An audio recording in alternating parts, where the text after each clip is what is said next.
Welcome to The Real Authority. To save time, I decided to do my Send Help review in the theater, because why not? I mean, well, maybe why not in the form of I'm usually professional at this, but you know what? It was organic to do it out of the movie theater, and the movie just stopped. By that, I mean it's over, so why don't we get into it? Rachel McAdams plays Linda, the head of strategy and marketing at this big corporation, which has now been given to Dylan O'Brien's character. The name should come back to me in a little bit. Then their plane crashes as they're going on a trip, and they get stranded on an island in which no help is coming. So Rachel McAdams decides, I'm the boss now. Sam Raimi has been a director who I am a major fan of, but he hasn't really made a good movie in like 2 decades. I haven't seen Drag Me to Hell, unfortunately. But I'm a major fan of the Evil Dead movies. Darkman turned out to be a surprise, and the Spider-Man trilogy is, of course, iconic. I mean, the 2 films he's created before this, they're good, but not Sam Raimi good. Oz the Great and Powerful and Doctor Strange and Multiverse of Madness really do feel like Sam Raimi was just there cuz. Especially Oz, because it really doesn't feel like Sam Raimi at all. And Doctor Strange, it feels like Sam Raimi tried his best to make it his story, when in reality, it was basically an MCU movie.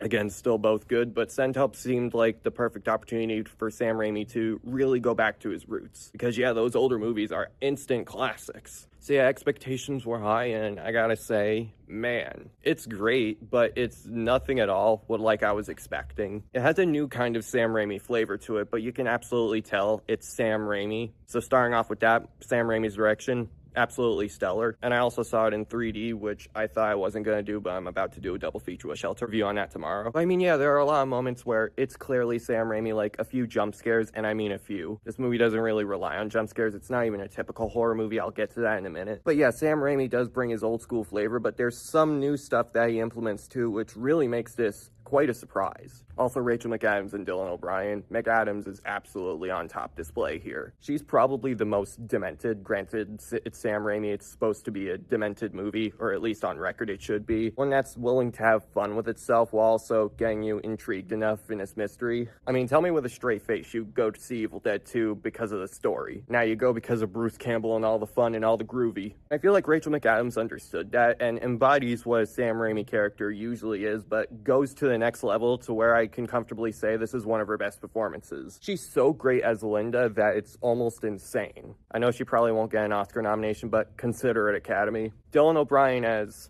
this guy.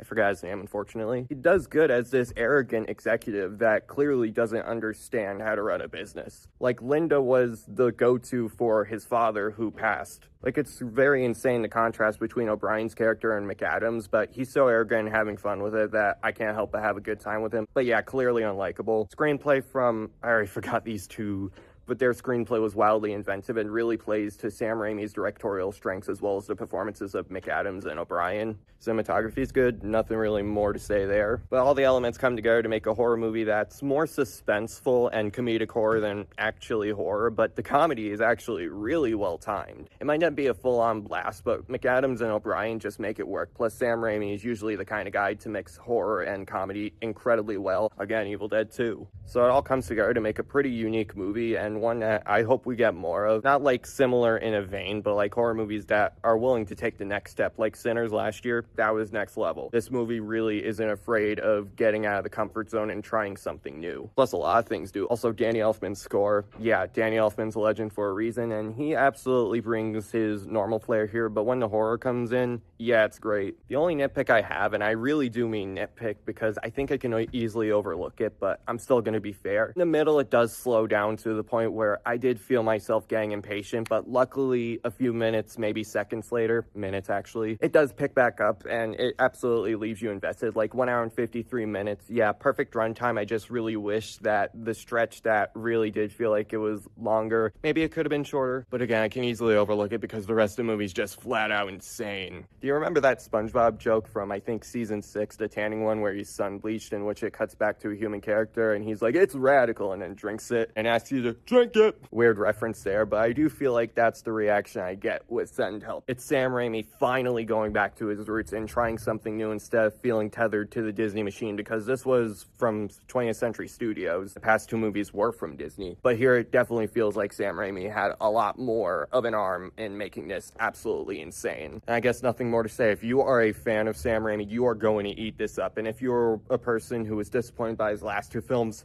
watch Send Help. I don't know if 3D is the preferred option, but the 3D was pretty cool, especially when it went to those jump scare scenes. McAdams and O'Brien were great, cinematography stellar, writing strong, and of course Sam Raimi's the star of the show here, so it's really good to see him back. I can't wait to see what he does next. The Real Authority approves, 10 out of 10. Welcome back, Sam Raimi. I've missed ya. Make sure to leave a like, subscribe to the channel, to our post notifications, and comment your thoughts on the movie, and let me know what you thought about Send Help. Alright, peace.